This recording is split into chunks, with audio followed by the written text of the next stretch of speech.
آکاشوانی اورنگ آباد۔ عامر جمال سے علاقائی خبریں سنیے۔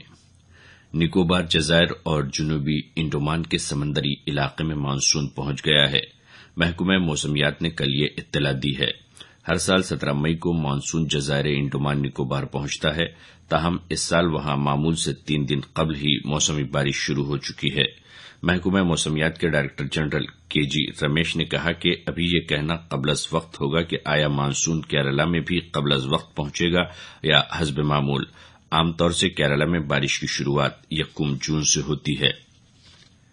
روایتی سائنس کو جدید سائنس سے مربوط کرنے کے لیے ملک کے سائنسدانوں کو انتھک جدوجہد کرنے کی ضرورت ہے۔ یہ بات مملکتی وزیر برائے امور دفاع سبھاش بھامرے نے کہی ہے۔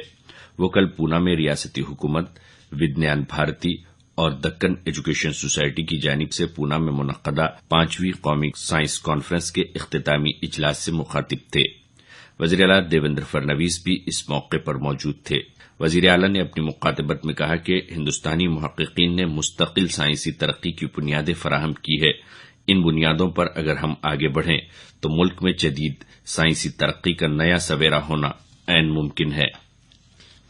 مرکزی سرکار نے کمیونٹی ریڈیو اسٹیشنوں کے قیام کے لیے دی جانے والی امداد 50% سے بڑھا کر 75% کرنے کا فیصلہ کیا ہے۔ شمال مشرقی ریاستوں میں ایسے ریڈیو اسٹیشنوں کے قیام کے لیے 90% امداد دی جائے گی۔ مرکزی وزیر برائے اطلاعات و نشریات ایم وینکیا نائیڈو نے کل چنئی میں یہ بات کہی۔ دیویانگ طلبہ کے لیے خصوصی ہاسٹلز کی تعمیر کا مطالبہ مرکزی وزیر برائے خواتین و اطفال مینکا گاندھی نے کیا ہے۔ انہوں نے سماجی انصاف کے وزیر تھاور چند گہلوت کو اس ضمن میں لکھے مکتوب میں کہا کہ بچوں کی نگہداشت کرنے والے ادارے دیویانگ یعنی معذور بچوں کی صحیح دیکھ بھال کرنے سے قاصر ہیں۔ محترمہ گاندھی نے مطالبہ کیا ہے کہ بچوں کی دیکھ بھال کرنے والے مقامی اداروں کی نگرانی میں ہر ریاست میں ایک خصوصی ہاسٹل قائم کی جائے۔ دنیا بھر کے کمپیوٹروں پر حال ہی میں ہوئے سائبر حملے کے پس منظر میں Indian computer emergency response team CERT نے reserve bank of India, share بازار اور قومی مالی بورڈ سمیت ملک کے سبھی اہم اور بڑے اداروں کو سائبر سیکورٹی سے متعلق اہم ہدایات دی ہے۔ اس سائبر حملے کے سبب دنیا بھر کے بڑے بڑے کمپیوٹر نظام ٹھپ ہو گئے ہیں۔ حکومت مہاراشٹر نے بھی اس ضمن میں رہنما خطوط جاری کیے ہیں۔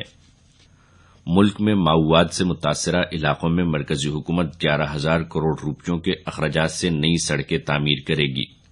وزیر اعظم دیہی سڑک اسکیم کے تحت یہ کام انجام دیے جائیں گے۔ اس اسکیم کے تحت ماؤواد سے متاثرہ علاقوں میں تقریباً 5,500 کلومیٹر راستوں اور 126 پلوں کی تعمیر اور مرمت انجام دی جائے گی۔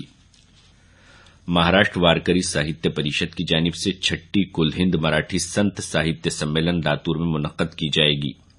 پریشد کے صدر وٹھل پاٹل نے کل صحیفہ نگاروں سے بات چیت کے دوران یہ بات کہی۔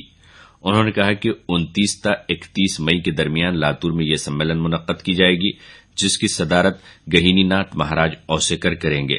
استقبالیہ کمیٹی کے صدر لاتور ضلع کے رابطہ وزیر سمبھاجی راؤ پاٹل نیلنگیکر رہیں گے۔ بیڑ ضلع کی پرلی زرعی مارکیٹ کمیٹی کے بورڈ آف ڈائریکٹرز کے چناؤ میں کل 96.54% رائے دہی ہوئی۔ 18 ڈائریکٹرز کی نشستوں کے لیے 42 امیدوار چناؤ میدان میں ہیں۔ وزیر دیہی ترقیات پنکجا منڈے اور اسمبلی کے ایوان بالا میں حزب اختلاف رہنما دھننجے منڈے کے پینلوں کے درمیان اصل مقابلہ ہے۔ آج ووٹوں کی گنتی ہوگی۔ لاتور میونسپل کارپوریشن کے میئر اور ڈپٹی میئر کے چناؤ کے لیے آئندہ 19 تاریخ کو میونسپل کارپوریشن کا خصوصی اجلاس طلب کیا گیا ہے۔ ڈویژنل کمشنر پرشوتم بھاپکر نے کل اس ضمن میں ایک حکم نامہ جاری کیا۔ لاتور میونسپل کارپوریشن میں BJP کو 36 اور کانگریس کو 33 نشستیں ملی ہیں، جبکہ نیشنلسٹ کانگریس پارٹی کے پاس صرف 1 نشست ہے۔ مراٹھواڑہ سے حج کو جانے والے زائرین حج کی تربیت کے لیے کل اورنگ آباد میں ایک تربیتی نشست رکھی گئی تھی۔ اس نشست میں حج کے مسائل اور طریقہ کار سے متعلق معلومات دی گئی۔ دوسری تربیتی نشست آئندہ 21 تاریخ کو رکھی گئی ہے۔ علاقائی خبریں ختم ہوئی۔